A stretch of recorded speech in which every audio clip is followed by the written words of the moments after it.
Hello everyone, I welcome you at the platform of Mandarin Academy and let's discuss today's important editorial जो कि the Hindu और Indian express में आए हैं। आज हिंदू के अंदर कुछ इंपॉर्टेंट न्यूज़पेपर्स थी, उसके अंदर सबसे कॉमन जो दोनों न्यूज़पेपर के अंदर हाईलाइट की हुई थी वो इलेक्शन कमीशन ऑफ इंडिया को लेके थी। आप जानते हैं कि जो हमारे चीफ इलेक्शन कमिश्नर थे श्री राजीव कुमार श्री राजीव कुमार और आपको पता होना चाहिए जो श्री राजीव कुमार थे वो हमारे 25th chief election commissioner of India थे। और इनके बाद क्या हुआ कि जैसे ही इनका कल टेन्योर ख़त्म हो गया और इनके टेन्योर ख़त्म होने के साथ ही कल मीटिंग हुई थी जिसके अंदर प्राइम मिनिस्टर ऑफ इंडिया, उनके साथ में home minister plus leader of opposition, इन तीनों की सिलेक्शन कमेटी है। इन सिलेक्शन कमेटी ने ये एक नाम नियुक्त करते हैं, तो इन्होंने ज्ञानेश्वर कुमार जो कि वर्तमान के अंदर इलेक्शन कमिश्नर थे और जो दो इलेक्शन कमिश्नर होते हैं उनके अंदर सीनियर मोस्ट थे, तो ज्ञानेश्वर कुमार को, इनके साथ में सुखबीर सिंह भी हैं, तो ज्ञानेश्वर कुमार को इलेक्शन कमीशन की पोस्ट से प्रमोट करके 26 चीफ इलेक्शन कमिश्नर बनाया गया। ये तो एक फैक्ट हो गया। इसके साथ अब आपके पास वैकेंसी कहाँ होगी, तो अब क्या हुआ कि जो इलेक्शन कमिश्नर के लिए दो पद थे उसमें से एक तो प्रमोट होकर चीफ इलेक्शन कमिश्नर बन गए, तो इस कारण से क्या हुआ, अब उसके लिए क्या किया, एक और नियुक्ति की गई इलेक्शन कमिश्नर की। और वो किसको चुना गया, वो चुना गया विवेक जोशी को। विवेक जोशी कौन है, तो ये वर्तमान के अंदर जो हरियाणा गवर्नमेंट के अंदर चीफ सेक्रेटरी थे। आप समझ गए। तो अब हमारे पास राजीव कुमार की जगह तो कौन आ चुके हैं, वो आ गए हैं ज्ञानेश्वर कुमार जो एग्जिस्टिंग इलेक्शन कमिश्नर थे। और उसके बाद इलेक्शन कमिश्नर की एक और जो वैकेंसी क्रिएट हो गई उसको उन्होंने फुलफिल किया है विवेक जोशी से, जो चीफ सेक्रेटरी कहाँ के थे, हरियाणा के। ये तो हो गया क्लियर। इनकी नियुक्ति कौन करता है, तो प्राइम मिनिस्टर, उसके साथ होम मिनिस्टर और leader of opposition. Leader of opposition वर्तमान में कौन है, तो जो मेंबर ऑफ पार्लियामेंट हमारे श्री राहुल गांधी जी, तो वो लीडर ऑफ अपोजिशन है। इन तीनों की मिलकर सिलेक्शन कमेटी होती है। ये सिलेक्शन कमेटी एक सर्च कमेटी होती है जो कि जो हमारे लॉ मिनिस्टर हैं वो और दो सेक्रेटरी लेवल के अधिकारी मिल करके 5 लोगों की लिस्ट बनाते हैं, उन 5 में से चूज किया जाता है। ये सारा का सारा जो काम होता है वो किस में होता है, सीक्रेसी के अंदर होता है। इनकी क्लोज डोर मीटिंग्स होती है इस मीटिंग के बाद में नियुक्ति होती है। अब इसका मतलब आपको नया चीफ इलेक्शन कमिश्नर मिल गया है। कंट्रोवर्सी में क्यों था, कंट्रोवर्सी में इसलिए था, आपको ये बताना है कंट्रोवर्सी क्या है। कंट्रोवर्सी ये थी कि रिसेंटली आपको पता है इससे पहले जो अभी तक जो last 25th chief election commissioner थे कौन थे, मिस्टर राजीव कुमार। इनकी जो नियुक्ति हुई थी वो नियुक्ति किसने की थी, prime minister plus leader of opposition plus leader of opposition Lok Sabha के अंदर, leader of opposition plus chief justice of India. इन तीनों ने मिलकर के इनकी नियुक्ति की थी। क्यों की थी, उस वक्त हमारे पास जो कन्वेंशन था यही था, क्योंकि इलेक्शन कमिश्नर और चीफ इलेक्शन कमिश्नर इनकी नियुक्ति के लिए पार्लियामेंट के द्वारा कोई कानून नहीं बनाया हुआ था। इसकी नियुक्ति कौन कर रहा था, गवर्नमेंट कर रही थी। तो गवर्नमेंट जो नियुक्ति कर रही थी उसमें ऐसा था कि कहीं ना कहीं जो ट्रांसपेरेंसी है वो ट्रांसपेरेंसी प्रॉपरली मेंटेन नहीं हो पा रही थी। मैटर कहाँ पहुंचा, मैटर गया सुप्रीम कोर्ट। सुप्रीम कोर्ट ने गाइडलाइंस दी, एक काम करते हैं, जब तक पार्लियामेंट कोई लॉ नहीं बनाती है और उस लॉ के माध्यम से वो election commissioner, chief election commissioner एवं इलेक्शन कमिश्नर की नियुक्ति नहीं करती है, तब तक हम जो ये बता रहे हैं, और उन्होंने कौन सा बताया, prime minister plus leader of opposition और plus chief justice of India, इन तीनों की जो कमेटी है वो इसकी नियुक्ति करेगी। तो इससे अभी तक होते आ रहे थे। अब क्या हुआ, 2023 के अंदर जो हमारी ये गवर्नमेंट है उस गवर्नमेंट ने एक एक्ट लेके आया, बिल लाए और बिल को पारित किया, जिसके अंदर जो चीफ इलेक्शन कमिश्नर है और इलेक्शन कमिश्नर इनकी नियुक्ति का प्रावधान था। बिल कौन सा था, बिल का नाम है election commissioners appointment condition of service and terms of office. ये 2023 के अंदर इन्होंने इसको पारित किया। अब ये जो इन्होंने पारित किया, ये पारित करने के बाद ही इन्होंने 2 इलेक्शन कमिश्नर की नियुक्ति भी करी थी, जिसके अंदर कौन कौन थे, सुखबीर सिंह भी थे और ज्ञानेश्वर कुमार भी थे। इन दोनों की नियुक्ति हुई थी, लेकिन ये दोनों कौन थे, इलेक्शन कमिश्नर। लेकिन अभी तक चीफ इलेक्शन कमिश्नर की नियुक्ति नहीं हुई थी। तो यहाँ थोड़ा सा आप ध्यान रखना है कि क्या इस लॉ का यूज हुआ, यस हुआ। किसके लिए, इलेक्शन कमिश्नर्स के अपॉइंटमेंट के लिए। किसको किसको किया गया था, सुखबीर सिंह संधू एंड ज्ञानेश्वर कुमार को। तो क्या इसके माध्यम से अभी तक कोई चीफ इलेक्शन कमिश्नर की नियुक्ति हुई थी, नहीं हुई थी। तो फर्स्ट टाइम इस लॉ के माध्यम से 2023 के अंदर जो ये एक्ट पारित हुआ, इसके माध्यम से चीफ इलेक्शन कमिश्नर की जो नियुक्ति हो रही है और 26 6 चीफ इलेक्शन कमिश्नर भी कौन बन गए हैं, आपके जो हमारे जो ऑलरेडी इलेक्शन कमिश्नर थे ज्ञानेश्वर कुमार, ये बन चुके हैं। और अभी इन्होंने इसके साथ एक और आपके इलेक्शन कमिश्नर की नियुक्ति कर दी है, वो आपके हरियाणा के जो फॉर्मर चीफ सेक्रेटरी थे विवेक जोशी, उनकी नियुक्ति होगी। इतनी बातें उठी है। अब इसके अंदर जो लीडर ऑफ अपोजिशन है राहुल गांधी जी, ये इस मीटिंग में भाग लेने गए। मीटिंग में भाग लेने के बाद इन्होंने अपना एक डिसेंट नोट छोड़ दिया। डिसेंट नोट मतलब कि इनको ऑब्जेक्शन हुआ, और ऑब्जेक्शन के साथ अब जानते हैं 3 सदस्यों की समिति है, तो जब भी कोई 2 लोग अगर उसको मोहर लगा देंगे तो वो निर्णय ले लिया जाएगा। अब यहाँ 2 प्राइम मिनिस्टर एवं होम मिनिस्टर दोनों ही सरकार को रिप्रेजेंट कर रहे हैं, तो इनके माध्यम से तो मोहर लग गई, इसमें तो कोई डाउट ही नहीं है। क्लियर है। तो यहाँ पर जो एक ही ऑपोजिशन से थे उन्होंने इसका विरोध किया और उन्होंने कहा कि ये डिसीजन लेने से पहले ही वहाँ से निकल के आ गए डिसेंट नोट के साथ में। और उनका ये कहना था कि जो ये 2023 के अंदर एक्ट बनाया गया और इस एक्ट के माध्यम से जो आज हम इलेक्शन कमिश्नर्स और चीफ इलेक्शन कमिश्नर की नियुक्ति कर रहे हैं, इसकी नियुक्ति को चैलेंज किया गया है। कहाँ पे? इस लॉ को चैलेंज किया गया है। कहाँ पे चैलेंज किया गया है? सुप्रीम कोर्ट में। क्योंकि इसमें ऐसा है ना, आप ये देखिए भारत के अंदर सबसे इंपॉर्टेंट फंक्शन क्या है डेमोक्रेसी के तहत, वो है इलेक्शन कराना। और इलेक्शन जो कराना है वो कैसे कराना है आपको? नॉन पार्शियल, बायस्ड नहीं होना चाहिए, न्यूट्रल, किसी भी प्रकार से किसी से प्रभावित नहीं होना चाहिए। तो ये सारे काम करवाती chief election commission of India जो कराती है। तो उसके अंदर जितने भी लोगों की नियुक्ति हो वो बहुत ही इंपॉर्टेंट है कि वो लोग बिल्कुल ट्रांसपेरेंट तरीके से काम करें। अब इसके कारण हो क्या रहा है, अब आप कमेटी में देखो, कमेटी के अंदर मेजॉरिटी किसकी है? केंद्र सरकार की। अब जब 2 लोग मिल जाएंगे तो वो अपने हिसाब से निर्णय ले लेंगे। तो इस कारण से इस लॉ को चैलेंज किया गया है कि इसके तहत जो हमें एक इंडिपेंडेंट संस्था के लिए इंडिपेंडेंट चीफ इलेक्शन कमिश्नर और इलेक्शन कमिश्नर चाहिए, वो नहीं मिल पाएंगे। वो कहीं ना कहीं सरकार जब उनको नियुक्त करेगी वो बायस हो सकते हैं, ऐसा इनका कहना है। तो अब ये सुप्रीम कोर्ट के अंदर ऑलरेडी केस क्या है? लिस्टेड है। तो जज में अब वो उसकी सुनवाई है 2 दिन बाद होनी है। तो राहुल गांधी जी ने कहा एक काम करिए ना, आप इस मीटिंग को 2 दिन पोस्टपोन कर लो, सुप्रीम कोर्ट के अंदर से ये सुनवाई हो जाएगी, अगर कोई जजमेंट आएगा, कोई डायरेक्शन आएगा, उसके बाद कर लेंगे। लेकिन सरकार ने जो ये मेन कमेटी थी मेजॉरिटी से डिसीजन लिया और उन्होंने नियुक्ति कर दी। तो अब आपको सारी चीज़ें इस आर्टिकल्स की क्लियर हो गई होगी। क्लियर है। तो ये हमारी पहली इंपॉर्टेंट न्यूज़ थी, दोनों पेपर में दे रखी थी, बिल्कुल करंट अफेयर से है। ये सवाल आपसे इंटरव्यू में पूछा जा सकता है, प्रीलिम्स में भी आ सकता है, मेन से भी आ सकता है। और आपको प्रोसेस भी पता होना चाहिए, इस एक्ट के बारे में पता होना चाहिए, इस एक्ट के अंदर प्रावधान क्यों लाए गए, एक हिस्टोरिकल बैकग्राउंड के साथ में। नेक्स्ट न्यूज़ की तरफ बढ़ते हैं। न्यूज़ में बढ़ने से पहले हमें एक प्रीलिम्स के अंदर 2024 के अंदर क्वेश्चन आया था, उससे रिलेटेड हमें चीज़ देखनी होगी, क्योंकि जो हम डिस्कशन करने वाले हैं वो इससे रिलेटेड है, ताकि आपको ये भी क्लियर होगा कि करंट अफेयर को किस लेवल से किस डेप्थ से पढ़ना चाहिए। ये 2024 का ओरिजिनल क्वेश्चन पेपर है जो आरपीएससी ने अपनी साइट पे डाला था। 2 फैब को ये पेपर हुआ था। इस पेपर ने कई लोगों के पसीने छुड़वा दिए, कट ऑफ को लेकर के बहुत सारी संशय हुई। अब ये प्रश्न आया था, यहाँ पे प्रश्न था फाइनेंस कमीशन से वित्त आयोग से जुड़ा हुआ। प्रश्न बोलता है कि निम्नलिखित में से कौन सा विषय है जिस पर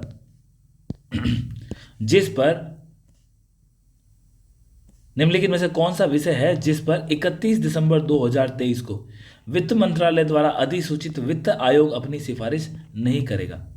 यानी कि ऐसी कौन सी कंडीशन है या टर्म्स है जिसके ऊपर रिकमेंडेशन देने के लिए फाइनेंस कमीशन बाध्य नहीं है, या फिर जो नोटिफिकेशन केंद्र सरकार ने यानी कि जो उनके वित्त मंत्रालय ने जारी की है उसके अंदर उसको उसका नहीं, उसके ऊपर कोई रिव्यू लेने की जरूरत नहीं है। कौन सा पॉइंट है ये पूछा गया था।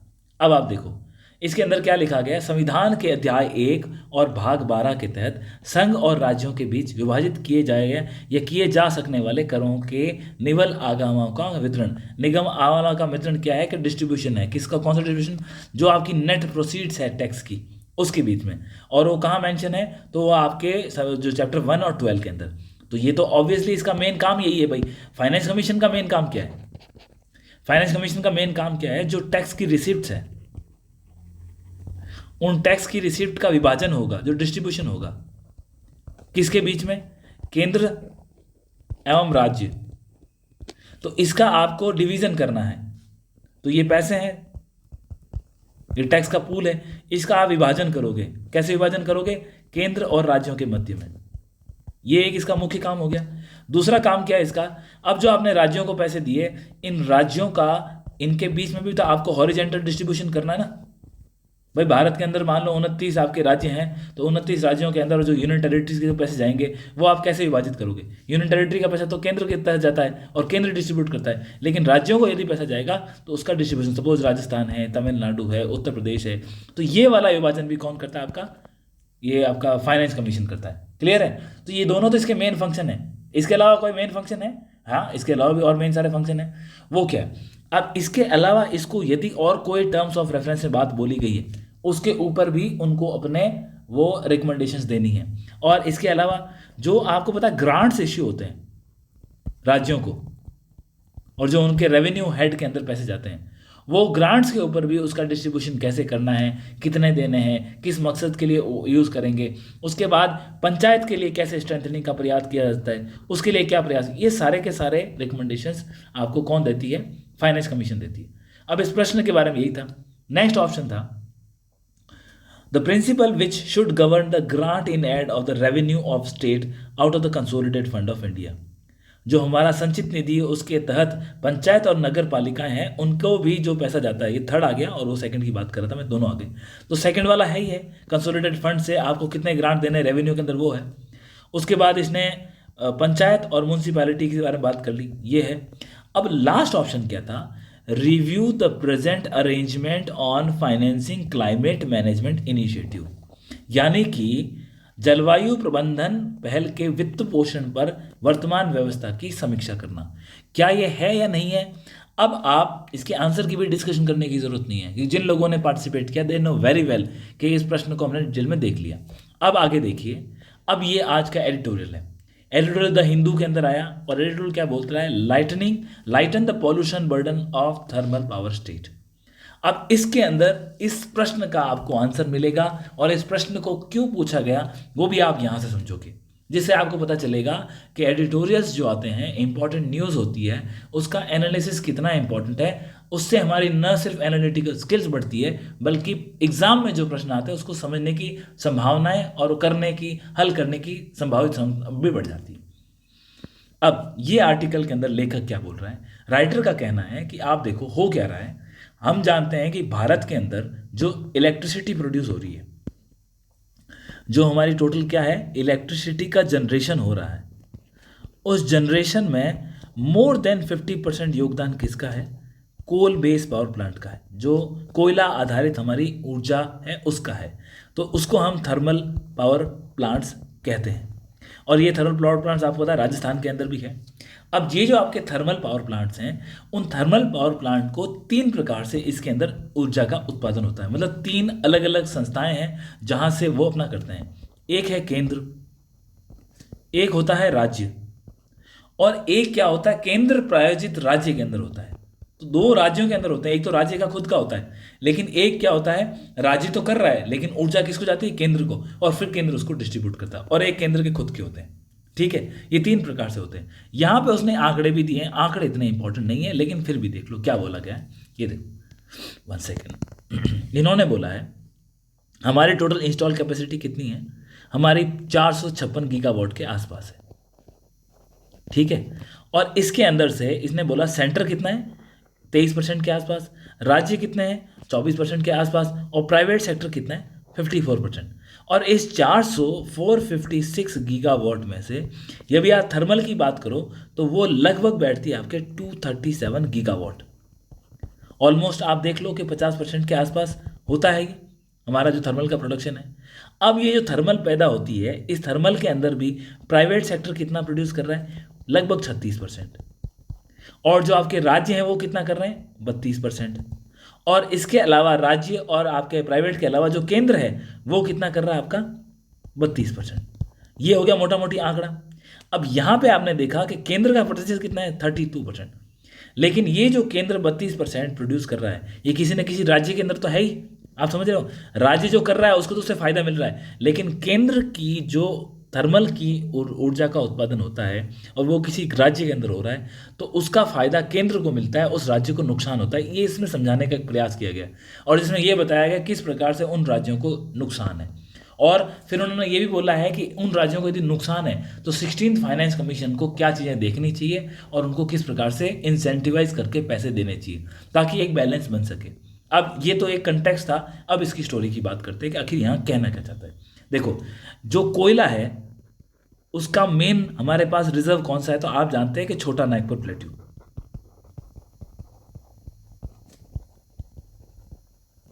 और इसके अंदर तीन बड़े बड़े स्टेट्स हैं, एक छत्तीसगढ़ है, एक उड़ीसा है, एक झारखंड है। इनके अंदर कोल्स की बड़ी बड़ी माइंस हैं। अब यहां से जब आपको कोयला उत्पादन होता है तो क्या होगा, कोयले के पास ही थर्मल पावर प्लांट्स लगेंगे।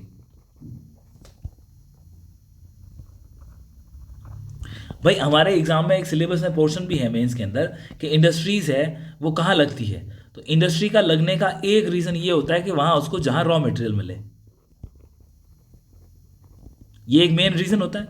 तो अब क्या है कि इन स्टेट्स के आसपास रॉ मटेरियल कोयले के रूप में अवेलेबल है, जो कि थर्मल पावर प्लांट का मेन इंग्रेडिएंट है। अब इस कारण से इन राज्यों के अंदर क्या है, कोयले से आधारित ऊर्जा बहुत ज़्यादा उत्पादित होती है। कितनी होती है वो इंपॉर्टेंट नहीं है। अब ये जो ऊर्जा उत्पादित होती है और फिर जाती कहाँ पे, इन राज्यों को चाहिए नहीं चाहिए इन राज्यों को, क्यों, इन राज्यों के अंदर गरीबी ज़्यादा है, डेवलपमेंट कम है, पर कैपिटा इनकम कम है, इनका पर कैपिटा जो एनर्जी का कंजम्पशन है वो भी कम है। इस कारण से इन राज्यों से छत्तीसगढ़, झारखंड, उड़ीसा, मैं ऐसा नहीं कह रहा हूं सिर्फ इन्हीं राज्यों में होती है, लेकिन इन राज्यों से ये जो एनर्जी है वो अलग अलग दूसरे राज्यों को बेची जाती है। अब ये राज्य कौन है जो उसका यूज़ करते हैं, गुजरात हो गया, उत्तर प्रदेश हो गया, महाराष्ट्र हो गया। और इसमें हाईएस्ट कौन है, गुजरात और महाराष्ट्र है। मैंने क्यों बताया, क्योंकि ये जो पुअर स्टेट्स हैं जिनके पास इतने रिसोर्सेज नहीं हैं, वो ऊर्जा उत्पादन करते हैं, उसको किसको बेचते हैं, गुजरात और महाराष्ट्र जैसे डेवलप्ड स्टेट्स को। भाई इंडिया के अंदर भी यदि आप डिवीज़न करोगे तो आपको मिलेगा कि गुजरात और महाराष्ट्र की जो कंडीशन है वो इन नॉर्थन स्टेट से बहुत ज़्यादा बेटर है। एक, चूंकि वो समुद्र के किनारे पे स्थित है, व्यापार ज़्यादा होता है। दूसरा, इनका इंडस्ट्रीज डेवलपमेंट ज़्यादा हुआ है। तीसरा, ये जो अर्ली फर्स्ट डेवलपमेंट की फेज थी उनमें इनको बेनिफिट मिला है। चौथा, बाहर से जितनी भी टेक्नोलॉजी आई पहले इन राज्यों में मिली, तो इनके पास रिसोर्सेज ज़्यादा है। जब रिसोर्सेज ज़्यादा, डेवलपमेंट ज़्यादा है, इनके पास पहुँचता है। अब इनको तो फायदा हो रहा है कैसे, देखो आप क्या कर रहे हो, बिजली पैदा कर रहे हो कोयले से, नुकसान किसको हो रहा है, वातावरण को, पर्यावरण को। और ये पर्यावरण का सर्वाधिक ज़्यादा नुकसान कहाँ दिखेगा, जिन राज्यों के अंदर इस कोयला आधारित ऊर्जा का उत्पादन हो रहा है। और वो कौन है, छत्तीसगढ़, झारखंड, उड़ीसा जैसे राज्य। फायदा किसको मिल रहा है, और जो बोलते हैं कि हम पॉल्यूशन नहीं फैला रहे हैं, वो है गुजरात और महाराष्ट्र। क्यों, क्योंकि ये बिजली तो कंज्यूम कर रहे हैं कोयले से आधारित, परंतु कह रहे हैं कि हम तो प्रोड्यूस नहीं कर रहे, हम तो खाली ले रहे हैं। और उससे बड़ी बात आप ये देखो, अब क्या होता है, आपको पता होना चाहिए कि जो इलेक्ट्रिसिटी है, जो हमारा शेड्यूल 7 है कॉन्स्टिट्यूशन का, शेड्यूल 7 जो अनुसूची 7 है उसके अंदर हमने केंद्र, राज्य और समवर्ती सूची के अंदर विषयों को बांट रखा है। अब इसके अंदर क्या हो रहा है कि जो समवर्ती सूची का विषय है क्या, इलेक्ट्रिसिटी, इस कारण से इसके ऊपर स्टेट्स को भी पावर है कि ये भी लॉ बना सकती है और केंद्र भी बना सकता है। अब चूंकि ये जो बिजली है इस बिजली का उत्पादन कहाँ हो रहा है, जिस राज्य के अंदर हो रहा है। और सबसे बड़ी बात, इलेक्ट्रिसिटी है वो जीएसटी से बाहर भी है तो कंजम्पशन, इलेक्ट्रिसिटी कंज्यूम हो रही है, लेकिन जीएसटी के अंदर ये शामिल नहीं है। अब क्या हो रहा है, और जीएसटी आपको पता होना चाहिए ये क्या है, कंज्यूमर बेस्ड टैक्स है, जहाँ कंजम्पशन होता है वहाँ टैक्स लगता है, ठीक है। लेकिन अब क्या है, जब ये इलेक्ट्रिसिटी जीएसटी से बाहर है तो वो क्या रहा है, अगर जीएसटी में होती टैक्स किसके ऊपर लगता, गुजरात, महाराष्ट्र, क्योंकि आप कंज्यूम कर रहे हो, आप टैक्स पे करो। अब इनके ऊपर तो नहीं लग रहा, लग किसके ऊपर रहा है, यहाँ पर, क्योंकि जिस स्टेट में बिजली का उत्पादन होगा वो उसके ऊपर कुछ ना कुछ तो लॉ लगाने का, टैक्स लेने का प्रयास करेगा। अब इनके पास रिसोर्सेज जनरेट नहीं हो रहे और अब पर्यावरण की बात चलने लग पड़ी है, तो भाई आपको पर्यावरण को प्रोटेक्ट करना है, कार्बन एमिशन को कम करना है। भाई भारत ने बोल दिया कि हम 2070 तक कार्बन न्यूट्रल हो जाएंगे। मोदी जी ने जाके बोला था कि हम हमारी कार्बन इंटेंसिटी को 45% कर देंगे 2005 के लेवल से 2030 तक। ये पंचामृत में उन्होंने COP26 के अंदर ग्लासगो में जाके बोला था। अब इन आकांक्षाओं को पूरी कैसे करोगे, उसके लिए आप पता है कि आप आपकी कंट्री के अंदर अलग अलग स्टेट को टारगेट दोगे। अब यहाँ पे ये राज्य बोल रहे हैं आप हमको टारगेट क्यों दे रहे हो, आप तो इनको दो। क्योंकि हम तो प्रोड्यूस कर रहे हैं, हमको फाइनेंशियली कोई बेनिफिट नहीं है, और पर्यावरण हमारे यहाँ हो रहा है, और आप कह रहे हो कि जो राज्य पर्यावरण को फैलाएगा उसके ऊपर हम कोई ना कोई टैक्स इम्पोज करेंगे, उसको बेनिफिट कम मिलेगा। तो अब होना क्या चाहिए, अब इन राज्यों को बेनिफिट मिलना चाहिए। क्यों मिलना चाहिए? अब ये गुजरात, महाराष्ट्र, अगर आपको पता भी हो कि अगर हम रिन्यूएबल एनर्जी की बात करें, रिन्यूएबल एनर्जी के अंदर कौन से राज्य हैं जो फायदा उठा रहे हैं, उसमें है गुजरात, राजस्थान, महाराष्ट्र। क्योंकि इनके पास देखो सबसे बड़ी बात यह भी है कि कुछ बैरन लैंड्स भी अवेलेबल है, परंतु इन राज्यों के पास जो खुद की आवश्यकता है वो तो पूर्ति हो रही है, इसलिए ये रिन्यूएबल एनर्जी वाले स्कोप में जा रहे हैं, जबकि इनके पास कोयला है तो ये इसमें। तो यहाँ पे बात ये हो रही है कि 16th फाइनेंस कमीशन को कुछ काम करने चाहिए। क्या करना चाहिए? या तो आप इन स्टेट्स को, जो छत्तीसगढ़ है, जो झारखंड है या उड़ीसा है, या जो कोयला आधारित ऊर्जा का उत्पादन करते हैं, और ये जो ऊर्जा का उत्पादन हो रहा है ना, यहाँ पे जो प्लांट्स लगे हुए हैं, ये सारे के सारे प्लांट केंद्र के हैं, इन राज्यों के नहीं है। आप समझ रहे हो? केंद्र के हैं। तो या तो केंद्र इनको क्या करें, ग्रांट दे, ताकि इनके रेवेन्यू हेड में पैसे जाए। आप ग्रांट नहीं दे सकते तो एक काम करो, फिर आप इन स्टेट्स को पावर दो कि जो केंद्र के प्लांट चल रहे हैं आपके राज्य के अंदर, उनके ऊपर टैक्स लगा सकते हो, और उस टैक्स से ये कमाई करेंगे। या फिर आप एक काम करो, गुजरात और महाराष्ट्र जैसे जो राज्य हैं जिनको बेनिफिट मिल रहा है, उनके ऊपर आप किसी न किसी प्रकार का लेवी इम्पोज करो, या फिर आप कोई ना कोई सेस लगाओ। सेस लगाने के बाद ये जो पैसा आएगा, उस पैसे को आप इन राज्यों को दो जो कोयला आधारित ऊर्जा को उत्पादन कर रहे हैं। भाई ओवरऑल हमारा मकसद तो है कि हम कैसे न कैसे कार्बन की एमिशन को कम करें। उसके लिए आप पता है थर्मल पावर प्लांट के अंदर बहुत सारी टेक्नोलॉजी भी लेके आ रहे हैं, वो साइंस एंड टेक्नोलॉजी का पार्ट है। सल्फर के एमिशन को ट्रैप करने के लिए हम वहाँ पर ट्रैपर्स भी लगा रहे हैं, लेकिन ये एक फिस्कल का इश्यू है, ये एक इक्विलिब्रियम का इश्यू है। भाई हमेशा ऐसा ही होता है ना, भाई बड़े स्टेट क्या बोलते हैं, गुजरात, महाराष्ट्र, तमिलनाडु ऐसे स्टेट बोलते हैं कि हम ज़्यादा टैक्स कलेक्ट करते हैं और हाफ हमारा पैसा बीमारू स्टेट्स को देते हो। तो यहाँ पे हमारे पास स्टैंड अप पॉइंट व्यू है कि हम हमारे राष्ट्र के अंदर भी चीज़ों को स्ट्रीमलाइन करें। अब भाई अब यही बात भारत विश्व के पटल पे जाके बोलता है कि भाई डेवलप कंट्रीज और डेवलपिंग, इनके अंदर डिफरेंस है। इन्होंने पहले बेनिफिट ले लिया, ये नहीं ले पाए, इनका विकास हो गया, इनका नहीं हुआ, इन्होंने इंडस्ट्रियलाइजेशन कर ली, इनका नहीं हुआ, और अब नुकसान सब भुगत रहे हैं। तो इनका ये कहते हैं ना, कॉमन बट डिफरेंशिएटेड रिस्पॉन्सिबिलिटी। समस्या तो सबकी है लेकिन जिम्मेदारी अलग अलग है। तो यही बात भारत के अंदर आंतरिक रूप से भी देखने की आवश्यकता है। इस प्रकार से इस आर्टिकल के अंदर लेखक ने आर्गूमेंट्स किए हैं। तो आप आर्टिकल को पढ़ भी रहे हैं तो पढ़ें, अदरवाइज हमने इसमें कंटूर्स कवर कर लिए। इसके अलावा इसके अंदर कुछ चीज़ें हैं, वो फैक्चुअल डाटा है। तो फैक्चुअल डाटा क्या होता है हम भूल जाते हैं, तो मुझे लगता नहीं कि उसकी इतनी आवश्यकता है, हम उसको याद रखें। और UNFCCC के अंदर जो हमने बताया COP26 के अंदर ग्लासगो में बात करी, तो वो यहाँ मेंशन है, ये कुछ पॉइंट्स है वो दे रखे हैं। वो आप भी जानते हैं क्या है कि हमने कहा था कि हम नेट जीरो हासिल करेंगे 2070 तक। हमारी जो नॉन रिन्यूएबल एनर्जी है उससे हम 45% तक की ऊर्जा है उसको प्राप्त करने का प्रयास करेंगे। 45 नहीं, सॉरी, 50% के आसपास की ऊर्जा उसको प्रयास करने की बात करेंगे। इसके अलावा बोला था 1 लाख का हम वो कार्बन सिंक बनाएंगे, तो वो घोषणाएं हुई थी। सो ये इसका क्रक्स था। आई होप आपको ये समझ में आ गया होगा। Sorry 1 minute. नेक्स्ट आर्टिकल जो हमारा है वो अरावली के अंदर एक सफारी पार्क को लेके। तो पहली बात तो ये याद रखना, ये अरावली का सफारी पार्क बन रहा है वो राजस्थान में नहीं हो रहा, वो कहाँ हो रहा है, आपका हरियाणा के अंदर। और हरियाणा के अंदर कौन सी डिस्ट्रिक्ट है जहाँ ये है, तो वो एक गुड़गांव है और एक नूह आपका गांव है।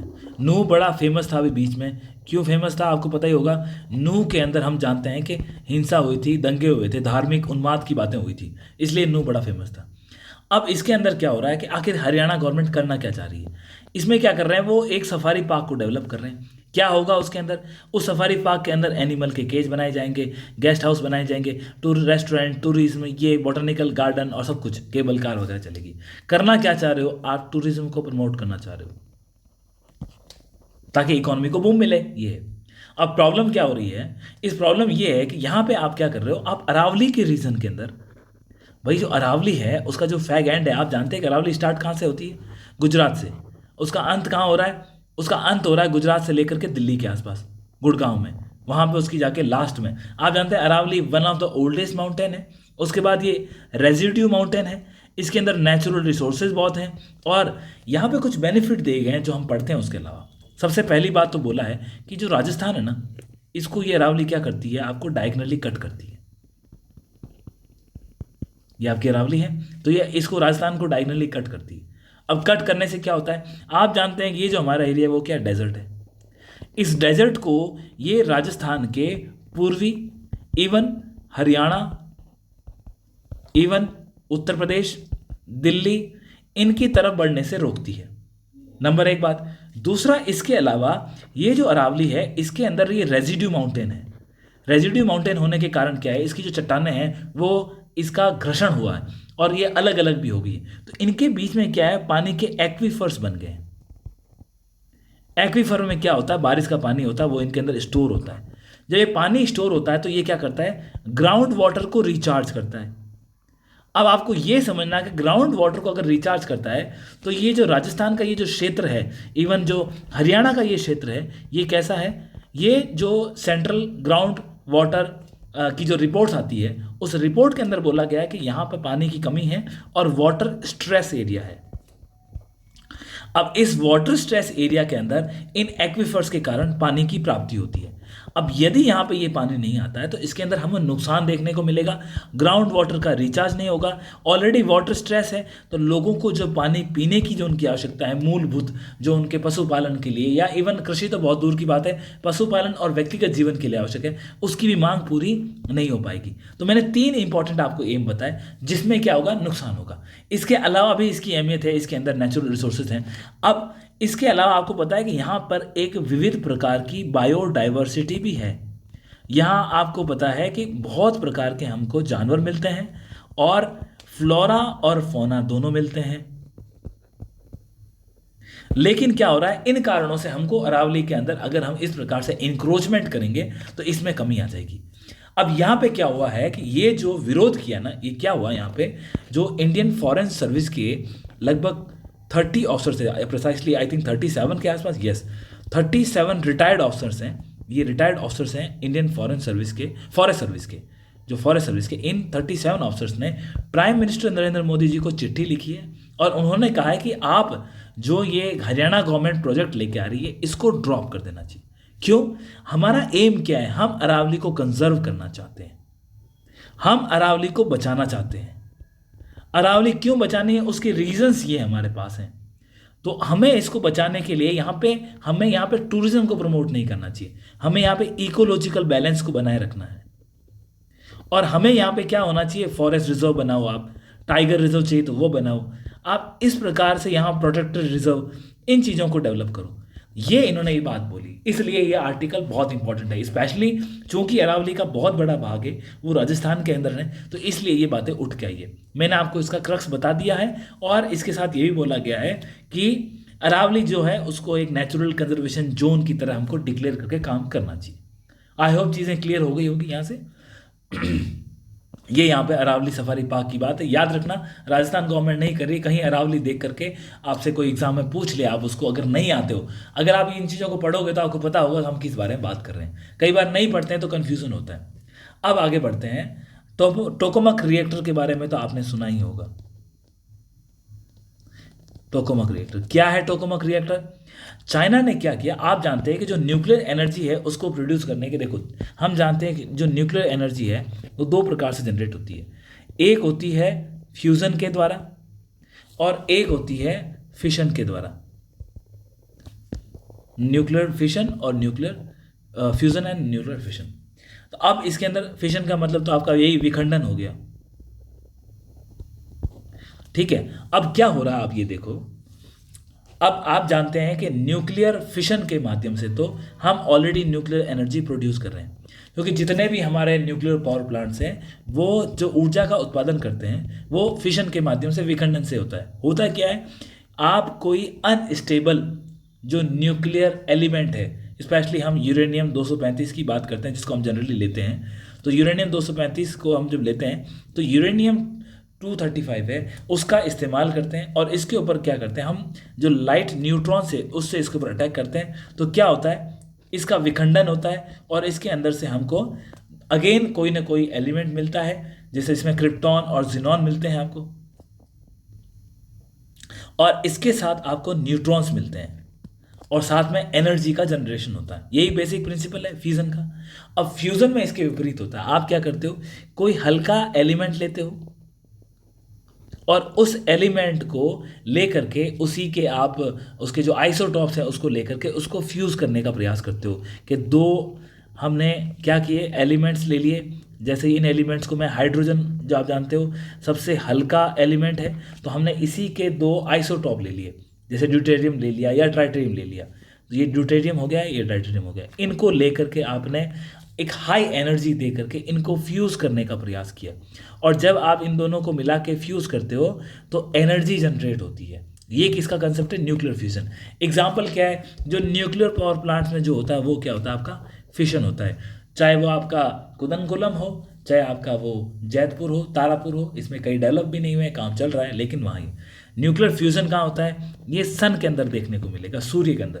भाई सूर्य को हम कहते हैं ये असीम ऊर्जा का स्रोत है। क्यों कहते हैं, वहाँ क्या हो रहा है, हाइड्रोजन और हीलियम है वो एक दूसरे से कंबाइंड होती ही जा रही है, जिससे वहाँ बहुत ज़्यादा लार्ज स्केल पे एनर्जी जनरेट हो रही है, और उसी एनर्जी को जो हमारे यहाँ पे या पूरे यूनिवर्स में डिस्ट्रीब्यूट हो रही है। आप समझ गए, इसीलिए हम उसको अनंत ऊर्जा का स्रोत कहते हैं। ऐसा नहीं है धीरे धीरे उसमें ऊर्जा समाप्त होती है, लेकिन फ्यूजन की जो एनर्जी है वो क्लीनर होती है as compare to nuclear fission, क्योंकि इसके अंदर तो जो जब आप ये ऊर्जा का उत्पादन करते हो इस माध्यम से, तो इसके अंदर ऊर्जा का उत्पादन करने के बाद ना कुछ रेजिड्यू बच जाते हैं, और वो न्यूक्लियर मटेरियल के होते हैं। और आपको पता ही है कि न्यूक्लियर मटेरियल होता है वो स्वास्थ्य के लिए, पर्यावरण के लिए हानिकारक है। इसके अंदर तो क्या है, आप जैसे ही दोनों को मिला करके हाई टेम्परेचर पे फ्यूज़ करते हो तो उसके बाद ऑटोमेटिक एनर्जी जनरेट होने लगती है। और तो विश्व क्या कर रहा है, कई सालों से इसके लिए प्रयास कर रहा है, और आपको यही पता होना चाहिए इसके लिए जो हम प्रयास कर रहे हैं, इन प्रयासों के पीछे विश्व ने बहुत सारे पैसे खर्च किए। टोकोमक जो है, टोकोमक, ये क्या है, ईस्ट। ईस्ट क्या है, ईस्ट का फुल फॉर्म आपको पता होना चाहिए, तो यहाँ लिखा है ईस्ट, ये देखो आप, ये लिखा experimental advance super conducting tokamak, जिसको हमने एब्रीवेशन में क्या बोला, so this is EAST experimental advance super conducting tokamak, और इसको फेमसली टोकोमक के नाम से जाना जाता था। आपको ये समझना होगा कि ये काफ़ी टाइम से चाइना प्रयास कर रहा था इसके तहत, ताकि ये न्यूक्लियर फिशन के तहत अपनी एनर्जी को जनरेट कर पाए, एक ट्रायल कर सके, उस ट्रायल से फिर फ्यूचर के अंदर इस प्रकार की क्लीन एनर्जी का सोर्स हम प्रयास कर सकें। अब क्या विश्व के अंदर ये एकमात्र ऐसा प्रोजेक्ट है, नहीं, इसके अलावा एक और प्रोजेक्ट चल रहा है जिसको ITER बोलते हैं, इंटरनेशनल टोकोमक एक्सपेरिमेंटल रिएक्टर। अब इसके अंदर कई राष्ट्र शामिल हैं, ये ऐसा नहीं कि एकमात्र है। यूरोपियन यूनियन है इसके अंदर, इंडिया भी इसका पार्ट है, USA भी इसका पार्ट है। पर प्रॉब्लम क्या हो रही है, प्रॉब्लम क्या हो रही है कि जो ये इंटरनेशनल एफर्ट था, जिसको मैं ITER के नाम से बोल रहा हूँ, इन्होंने ये सोचा था कि एक काम करेंगे, जो चीन जो कर रहा है, चीन ईस्ट के माध्यम से जो टोकोमक को डेवलप कर रहा है, इसकी टेक्नोलॉजी से हमको हेल्प मिलेगा, उससे हमें पता चलेगा कि हमें किस डायरेक्शन में जाना है। अब चीन ने ये जो हासिल किया, इसमें क्या किया इसने, आप जो ये फोटोग्राफ्स देख रहे हो, इस फोटोग्राफ में आपको ये जो कॉम्प्लिकेटेड टोकोमक रिएक्टर का फोटोग्राफ है, और इसके अंदर यदि आप ये यहाँ पे एक ह्यूमन को देख सकते हो, ये स्केल बताइए है कि एक ह्यूमन की साइज़ के हिसाब से ये कितना बड़ा रिएक्टर है। और जो ये आपको डोनट्स की शेप्स के दो दिख रहे हैं, एक ये साइड में और एक ये साइड में, ये वो एक मैग्नेटिक फील्ड है, जिस मैग्नेटिक फील्ड के अंदर इन्होंने क्या प्रयास किया है कि इसके अंदर हम प्लाज्मा स्टेट को हासिल करके फ्यूजन का जो टेम्परेचर अचीव कर रहे हैं ना, उसकी बात की गई है। अब ये क्या एक साथ इतना टेम्परेचर हासिल किया चीन ने, नहीं, ये सब्सिक्वेंटली धीरे धीरे धीरे धीरे प्रयास करते हुए ये यहाँ तक पहुँचे हैं। कब से स्टार्ट किया था इन्होंने, 2016 में पहली बार इन्होंने 50 या 60 सेकंड के लिए ये चीज़ हासिल की थी, जब इन्होंने 50 मिलियन डिग्री सेंटीग्रेड का जो टेम्परेचर है वो हासिल किया था। उसको धीरे धीरे 100 पे लेके आए, फिर उस 100 को उन्होंने बढ़ा के 400 सेकंड किया, और आज ये लगभग 1066 सेकंड के लिए इन्होंने ये फ्यूज़न के रिएक्टर को चालू रखा है। अब इस रिएक्टर को चालू रखने से आप ये समझ सकते हैं कि इन्होंने दिखाया है कि अब हम इसको स्टार्ट तो कर पाए हैं, अब इसको कैसे मेंटेन करें, क्योंकि सबसे बड़ी कॉम्प्लिकेशन इसमें यही है कि आप इस प्रक्रिया को कैसे चालू रख सकते हो, और फिर इसको कंट्रोल करना उतना ही ज़्यादा इम्पॉर्टेंट है। ये एक न्यू इनोवेशन, ये न्यू एक्सपेरिमेंट काफ़ी टाइम से चल रहा था, लेकिन अब हम कहीं ना कहीं इसके अंदर एडवांस स्टेज में जा रहे हैं जब विश्व के अंदर। अब इसके साथ एक और प्रॉब्लम है, इंटरनेशनल लेवल पे जो एफर्ट्स हो रहे हैं ना, जिसका मैंने नाम क्या बताया आपको, जिसका बोला मैंने ITER, international tokamak experimental reactor. अब इसके अंदर क्या है, ये इन्होंने 2000 के आसपास से स्टार्ट किया था। अब प्रॉब्लम क्या हो रही है कि ये जो इनका एफर्ट है, इसमें कॉस्ट बहुत ज़्यादा इन्वॉल्व है और ये कॉस्ट मल्टीफोल्ड होती जा रही है। इस कारण से क्या है, कई राष्ट्र जो इसके पहले इनिशियली मेंबर थे वो इससे वॉकआउट कर रहे हैं, इससे बाहर जा रहे हैं। क्यों? क्योंकि इतना एक्सपेंसिव जो साइंटिफिक रिसर्च के लिए पैसे हर कंट्री के बस की बात नहीं होती। चाइना आप जानते हो इकोनॉमिकल पावर है, उसके पास रिसोर्सेज हैं, वो इसको इस्तेमाल कर रहा है। जिस प्रकार से रिसेंटली उन्होंने डीप सी का AI का मॉडल लॉन्च किया था, ये उसका एक R&D का उदाहरण है कि किस प्रकार से चाइना चीज़ों के अंदर आगे बढ़ रहा है, लीप फ्रॉग कर रहा है। क्लियर है? ये इन्होंने 4 फोटोग्राफ्स दिखाई हैं जिसके अंदर इन्होंने प्लाज्मा स्टेट को बताया है। ये 2 सेकंड्स में, ये 3 सेकंड्स में, ये 4.5, ये 5 सेकंड्स के अंदर। ये जो आपको अंदर का हिस्सा दिख रहा है, ये ऊपर जो मैंने आपको ये शेप दिखाई थी, इस शेप के अंदर, इस मैग्नेटिक फील्ड के अंदर इन्होंने इस प्लाज्मा को कंस्ट्रेंट किया है और ये प्लाज्मा आपको स्टेट दिख रही है। और आपको पता होना चाहिए कि प्लाज्मा जो मैटर की कौन सी स्टेज है, हम जानते हैं पहले सॉलिड है, फिर लिक्विड है, फिर गैस है, और इसके बाद जो स्टेज है वो कौन सी है? प्लाज्मा है। इसी का यहाँ पे आपको एग्जाम्पल है। अब ये आगे भविष्य में कितने टाइम में ये डेवलप हो पाती है, क्या हो पाती है, वो हम आगे देखेंगे। लेकिन इसके माध्यम से हमने क्या देखा? Nuclear fusion and nuclear fission, इन दोनों ही टेक्नोलॉजी के डिफरेंस को जानने को मांगा। हमने बात करी कि फिशन के अंदर क्या हो रहा है, जब कोई अनस्टेबल एटॉमिक कोई एलिमेंट है, उसके ऊपर आपने जो वीक न्यूक्लियस है उससे बॉम्बार्डमेंट करके आपने उसको ब्रेक अवे किया। जब ब्रेक अवे किया तो एनर्जी प्रोड्यूस हुई, उस एनर्जी को यहाँ पे आप न्यूक्लियर पावर प्लांट वगैरह में इस्तेमाल करते हो। फ्यूज़न के अंदर क्या करते हो आप कोई लाइट एलिमेंट लेते हो, जिसका सबसे अच्छा एग्जाम्पल क्या है आपका? हाइड्रोजन। हाइड्रोजन के आइसोटॉप्स हैं, कौन सा है? ड्यूटेरियम है, उसके बाद टाइटेरियम है। अब आपको बेसिकली पता होना चाहिए कि हाइड्रोजन के अंदर क्या होता है? सिर्फ एक प्रोटॉन होता है, जबकि ड्यूटेरियम के अंदर क्या है? एक प्रोटॉन है और एक न्यूट्रॉन है। और जबकि ट्राइटेरियम के अंदर क्या है? इसमें आपको प्रोटॉन तो एक मिलेगा लेकिन न्यूट्रॉन 2 है। ठीक है, और ये तीनों ही दोनों किसके आइसोटॉप हैं? ये आपके हाइड्रोजन के।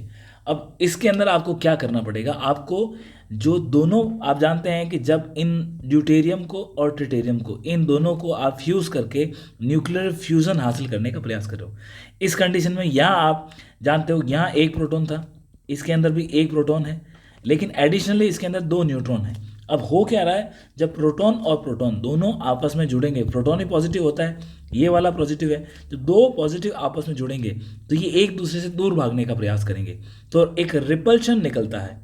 अब इस रिपल्शन को कंट्रोल करने के लिए न्यूट्रॉन काम आता है। अब यहाँ पे जो न्यूट्रॉन काम आ रहा है उससे क्या हो रहा है, हमारे लिए एसेंशियल हो गया कि हम न्यूक्लियर फ्यूजन में ट्राइटियम का इस्तेमाल करें। पर ट्राइटियम की पॉसिबिलिटी, प्रॉब्लम ये है कि ट्राइटियम नेचुरल के अंदर आसानी से अवेलेबल नहीं है, जबकि ड्यूटेरियम तो अवेलेबल है, क्योंकि ओशियन आप जानते हो हाइड्रोजन का बहुत बड़ा एक रिसोर्सेज है। तो ये कुछ और चैलेंजेस है इस टेक्नोलॉजी के अंदर।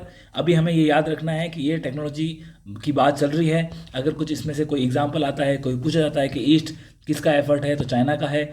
उसके बाद आपका ITER किसका है, तो पता होना चाहिए कि वर्ल्ड का है, 6 राष्ट्र मिलकर कर रहे हैं। मैग्नेटिक फ्यूज़न की बात करें तो ये मैग्नेटिक जो कॉइल्स, ये एक हमने फील्ड बना रखी है, इसके अंदर हम इसको फ्यूजन को करने का प्रयास कर रहे हैं। तो ये चीज़ें हैं, इसके अंदर और भी आर्टिकल्स आएंगे तो हम और फर्दर डिस्कशन करेंगे।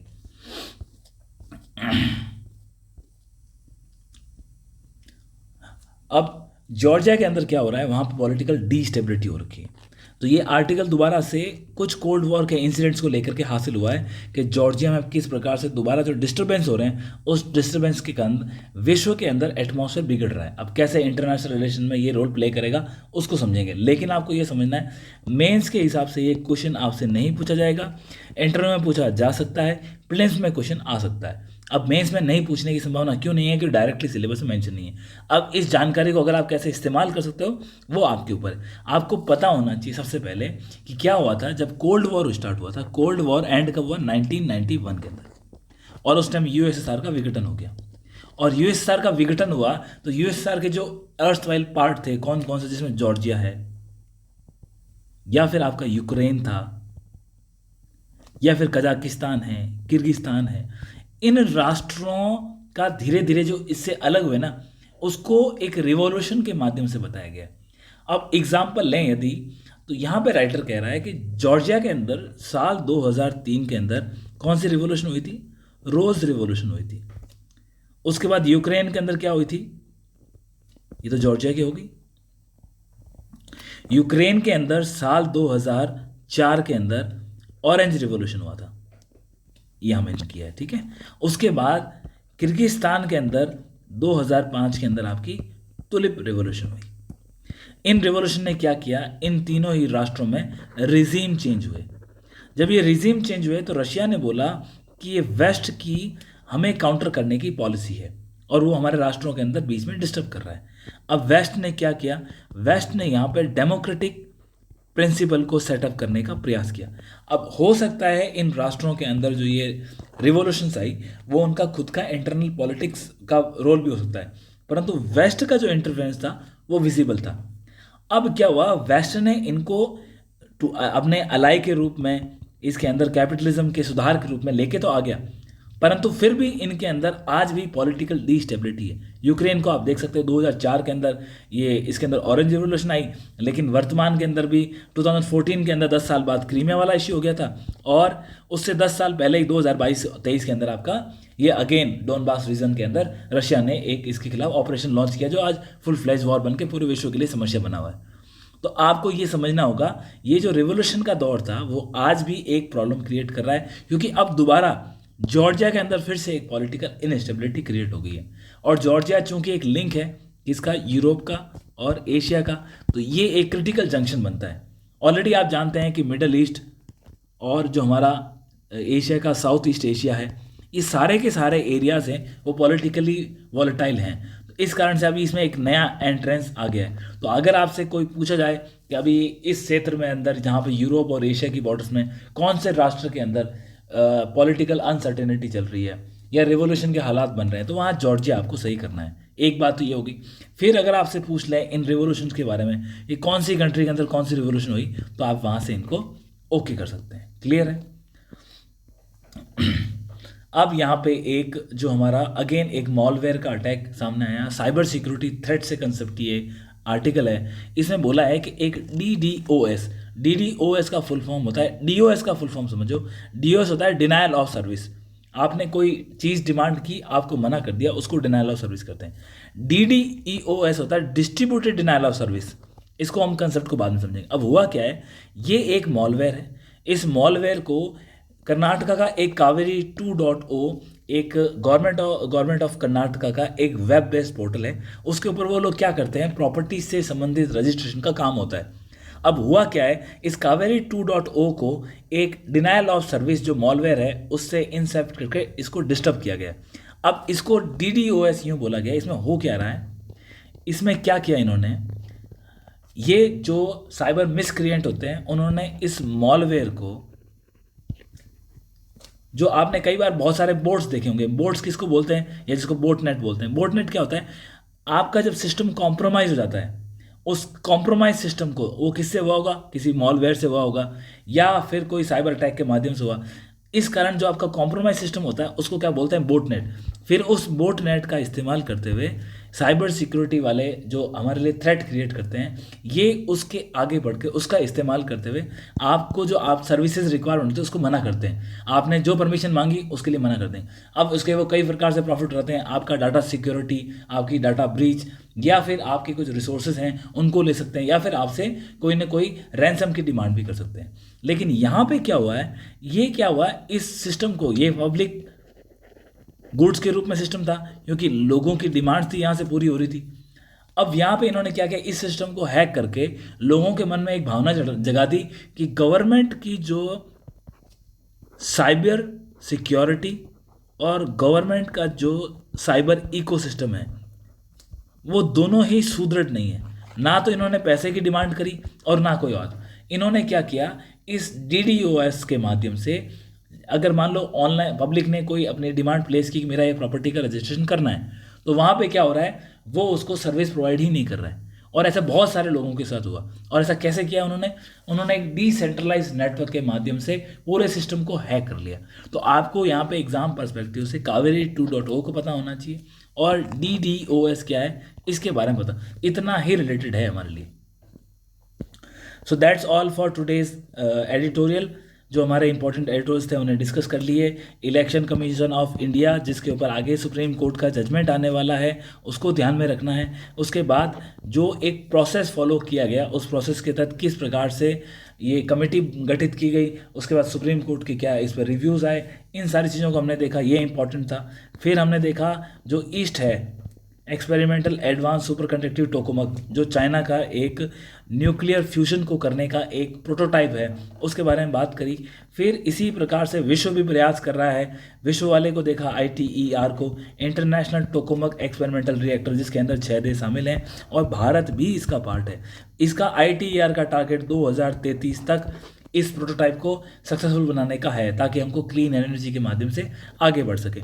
इसके अलावा ये आपने एडिटोरियल देख लिया, जॉर्जिया की हमने बात कर ली, कलर रिवोल्यूशंस की, फिर टोकामक की बात कर ली, एंड अरावली के बारे में सफारी पार्क की हमने बात कर ली।